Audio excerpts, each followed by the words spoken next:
Hi, and welcome to episode 7 of the Equination.net weekly update. I'm your host, Jacqueline Wyatt. Let's get started with some of the graded stake race results from this past weekend. On Saturday, we had the running of the Goldacova Classic, and this is a Grade 1 race that is the final jewel of the Turf Triple Tierra series for 3-year-old fillies. It runs 1.5 miles on the turf, and it was full of crazy talented fillies.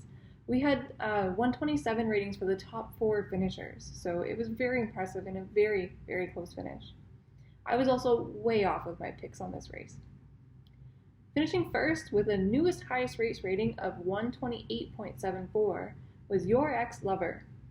This horse settled in the middle of the pack before exploding down the stretch and won by 3/4 of a length.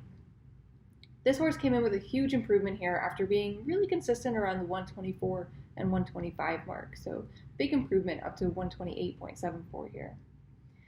She's a homebred from Flying High Stables and is by Your Ex Devil out of the mare Your Spicy Wife. She has 7 wins in 13 starts and over 970,000 in lifetime earnings. Finishing second after dueling gamely with Your Ex Lover was Twisted Black Velvet, and this filly earned a 128.1 rating. She was previously third in the Pink Bonnet Stakes a couple starts ago, and is a homebred from McDonald Racing. She has 5 wins in 13 starts and over 550,000 in lifetime earnings. Spun to the Gun finished third with a 127.41 rating. This horse set the pace all the way, but gave way in the final furlong. She's a homebred from Stoic Racers, who has 4 wins from 12 starts and over 370,000 in career earnings. Very impressive turnout from all of these fillies. On Sunday, we had the Queen Elizabeth II Classic, and this was the third and final jewel of the Turf Triple Crown series. It's a Grade 1 event for 3-year-olds that runs 1.5 miles on the turf. This was another race that I was also very off with my picks. Finishing first was Hide Your Pride, and this horse earned a career best 130.25 rating. He sat just off the leaders before charging home to draw clear for a 1.25 victory.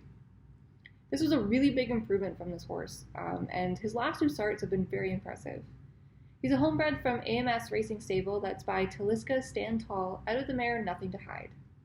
He has 8 wins in 13 starts and has just broken the $1 million mark with this race. Finishing second with a 129.05 rating, also a career best, was Whispers of Memories. This horse closed strongly but just couldn't catch the winner. He's owned by Skellige Stables and was bred by Green Gables Farm. He has 3 wins in 9 starts and over 370,000 in lifetime earnings. Noxos finished third, earning a highest race rating of 129. This horse is owned by Desmond Lee too and was bred by Skellige Stables. He has 6 wins in 10 starts and over 480,000 in lifetime earnings. Before I jump into other race results, I do have a correction from last week. The Cherry Blossom Stakes was reported incorrectly. The winner was actually Vanquish, who earned a 128.94 rating for Gemini Farm. In other race results, we had several stake races taking place over the past week. Last Wednesday, we'll jump right in with the Blue Curse Classic. This one's a Grade 2 for 3-year-olds that runs 1 7/8 miles on the dirt. Winning this one was Bok Bok, who earned a 129.98 rating. He's owned by Rainbow Road. In the Down to the Wire Stakes, a Grade 3 race for 3-year-olds, which runs 6 furlongs on the dirt for Stakes Club members, it was Lord Radburn Decoy who came in with a 128.13 rating to win that race for Desmond Lee too. In the Heart's Desire Stakes, a Grade 2 race for 2-year-old fillies running 5.5 furlongs on the dirt, we had Eternal Peace come in first with a 127.2 rating, which is very impressive for a 2-year-old filly, and she won by nearly 3 lengths in that race for owner March Farm. In the Limitless Stakes, a Grade 2 race for 2-year-olds running 1 7/8 miles on the dirt, it was Clark Griswold who won with a 127.85 rating for owner Wildcat Stable. In the Magnolia Stakes, which is a Grade 3 race for 3-year-olds running 5.5 furlongs on the dirt, it was Step Back who won for Tall Pine Stables with a 127.8 rating. Rounding out Wednesday's stake races was the Red Rose Cup, and this one's a Grade 3 race for 3-year-olds running 1.25 miles on the dirt, and it's for Turf Club members only. Wasteful won this race with a 127.85 rating for owner R Stay 61. The action continued on Friday with the Caston Stony Mile, which is a Grade 2 race for 2-year-old fillies running a mile and a 16th on the turf. It's a Zoom Zoom Life won this race with a 126.48 rating for owner Mile High Lodge. This horse also won the Poppinger Sprint a week prior, so this is a very, very talented filly to come back after just barely a week to win this stake race. In the Justify This Classic, a Grade 2 race for 2-year-old fillies running a mile and a half on the turf, it was Star S, who earned a 127.57 rating for owner Sunny Jim Stables. The final race on Friday's card was the Luxurious Condon Marathon, which is a Grade 2 race for 2-year-old fillies running a mile and a 7/8 on the turf. This race was won by Tales of a Vampire, who earned a 123.4 rating for owner Island Turfers. On Saturday, we had plenty of stake action lined up as well. We kicked things off with the Equination.net Mile, which is a Grade 1 stake race for 4 and 5-year-olds running a mile and a quarter on the dirt. Winning this one was Wicked Words, who earned a 127.85 rating for owner Island Turfers. The Flamingo Futurity is a Grade 3 race for 2-year-olds running a mile on the turf owned by Turf Club members, and it was Parisian Affair, who earned a 125.2 rating to win for owner Desmond Lee II. In the Sawgrass Juvenile Stakes, which is a Grade 2 race for 2-year-olds running a mile and a half on the turf, it was Blinded by the Devil, who won for Flying High Stables with a 127.95 rating. The Sovereign Stakes took place as well, which is a Grade 3 race for 4 and 5-year-olds running a mile on the dirt, and that's for Turf Club members only. Winning this one was Fox's Ceremony, who earned a 130.25 rating for owner Foxfire Academy. The Dash, a Grade 2 race for 2-year-olds running 5 furlongs on the dirt, went to Bursting with Boldness, who earned a 127.33 rating for owner Mile High Lodge. And finally, we have the Turf Club Juvenile, which is a Grade 3 race for 2-year-olds running a mile and a quarter on the dirt, owned by Turf Club members only, and it was a Black Rose who won for Desmond Lee II with a 130.89 rating.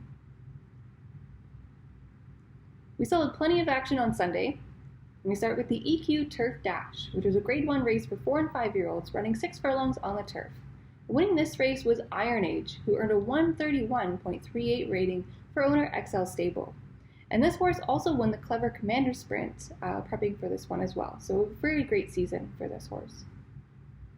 In the Independent Stakes, which is a Grade 3 race for 4 and 5-year-olds running a mile and a 16th on the dirt for Stakes Club members, we had 4 130 and up ratings in this race, so it was a really tough race.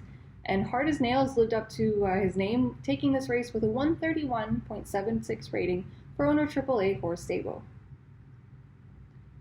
In the Junior Marathon, which is a Grade 3 race for 2-year-olds running a mile and 7/8 on the turf for Stakes Club members only, it was MSS Town of Barry, who earned a 129.08 rating for owner Middle Stays Stables. In the Rainbow Futurity, which is a Grade 2 race for 2-year-olds running a mile and a 16th on the turf, we had Desperado Under the Eaves win for owner Mile High Lodge with a 129.36 rating. In the Royal Turf Classic, which is a Grade 3 race for 4 and 5-year-olds running a mile and a 16th on the turf for Stakes Club members, we had Sir Prize take the win with a 131.2 rating for owner McDonald Racing.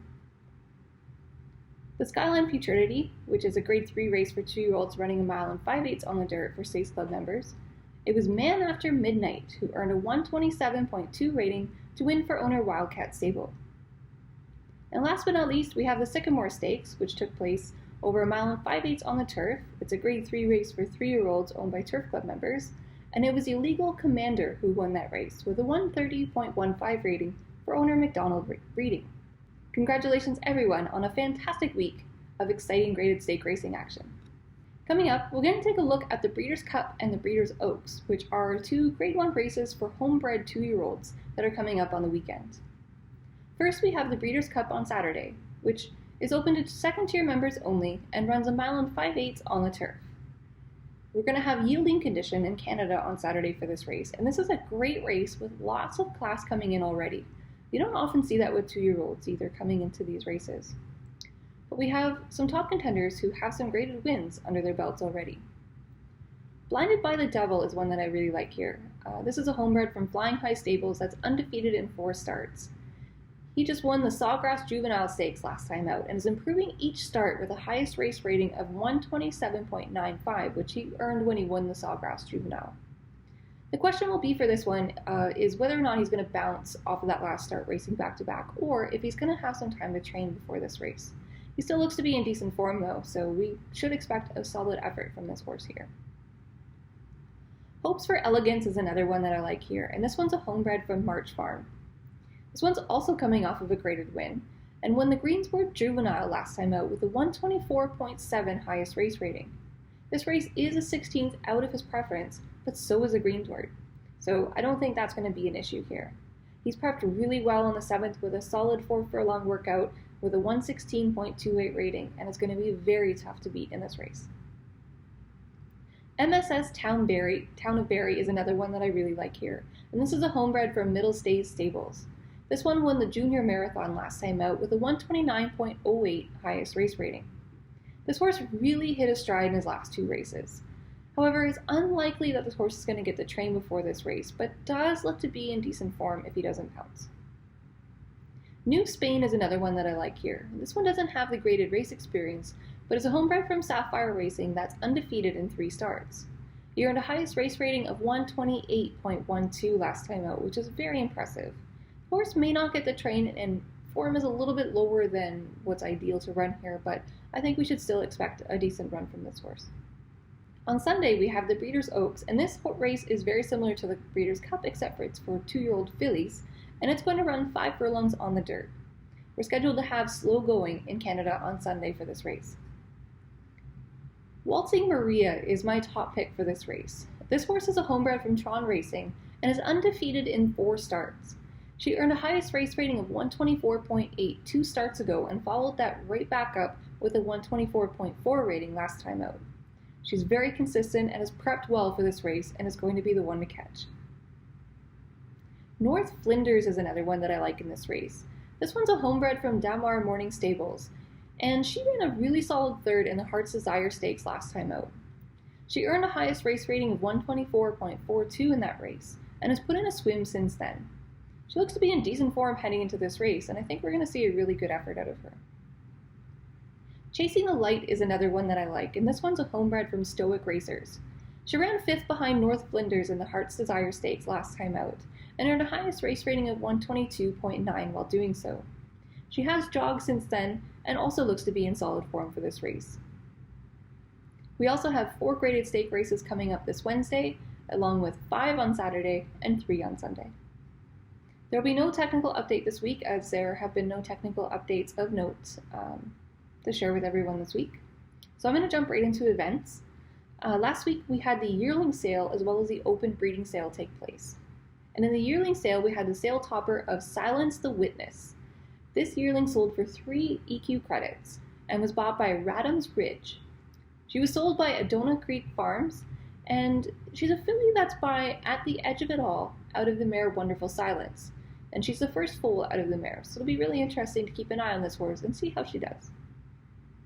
In the open breeding sale, the sale topper was Twisted Turtle. This mare sold for 5 EQ credits and was also bought by Radham's Ridge. She was sold by Maplebrook Farms and is a 13-year-old that's by Karate Goon out of the mare CWR Twisted. She has a highest race rating of 126.1 and has 7 foals, one of which is Raised a Turtle, and this horse won the Sawgrass Juvenile Stakes as a 2-year-old and is currently standing as a stallion.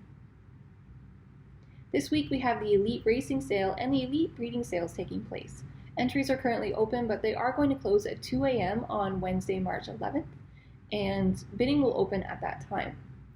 Bidding will end on Saturday, March 14th at the usual time, which is 3 p.m. Eastern. This week we will not have any tip or trick again. I do apologize for that, and I really encourage everyone to make some suggestions of what you would like to see, and I will try to incorporate them in next week's episode. One thing I will point out, though, is that there is a discussion taking place on the forums right now about raising the age of the full retirement horse sales. So if you want to see what's going on, potential change that might be coming down the pipe, and also have your say in the change, please feel free to check out the forums and voice your opinion. So with that, if you have any questions, comments, concerns, requests or suggestions, please feel free to reach out to me through email, support center, Facebook, private message. There's so many different ways. Please feel free to get in touch with me. And with that, I wish everyone the best of luck in the races.